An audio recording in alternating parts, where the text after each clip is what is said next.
হাতে মেহেদি দিলে নামাজ হবে কিনা। হাতে যদি মেহেদি দেন মা বোনরা, তাহলে সেক্ষেত্রে নামাজের কোনো অসুবিধা হবে না, বরং মেয়েদের জন্য হাতে মেহেদি দেওয়া সুন্নাহ, ভালো।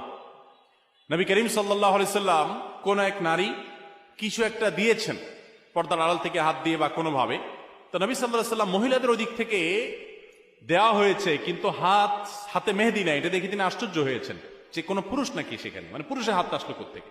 তখন বলা হলো না, মহিলাদের হাত।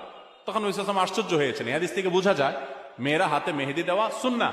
অনেক মেয়েরা হাতে মেহেদি দেওয়াটাকে তারা মনে করেন শৌখিনতা, বিলাসিতা। তাদের এই সাজগোজকে ইসলাম পছন্দ করে, প্রশংসা করে, করবে, বিশেষ করে বিবাহিত নারীরা তো বটেই। বিধায় মেহেদি ব্যবহার করলে অজু হবে, কোনো অসুবিধা নাই, নামাজও হবে। এমনকি আর্টিফিশিয়াল মেহেদি যেগুলো বাজারে পাওয়া যায়, টিউব মেহেদি বলা হয়, এগুলো দিলেও অজু হবে। এগুলো দেওয়ার ফলে অনেকে মনে করেন অজু হবে না, কারণ এগুলো দেওয়ার ফলে অনেক সময় এই মেহেদিগুলো খসে খসে পড়ে, চামড়া খসে পড়ার মতো। তো এটা আসলে চামড়া খসে পড়া না, এটা চামড়ার উপর আলাদা কোনো আবরণ বা স্তর সৃষ্টি করে না, বরং এক ধরনের কেমিক্যাল থাকে অ্যাসিডের মতো।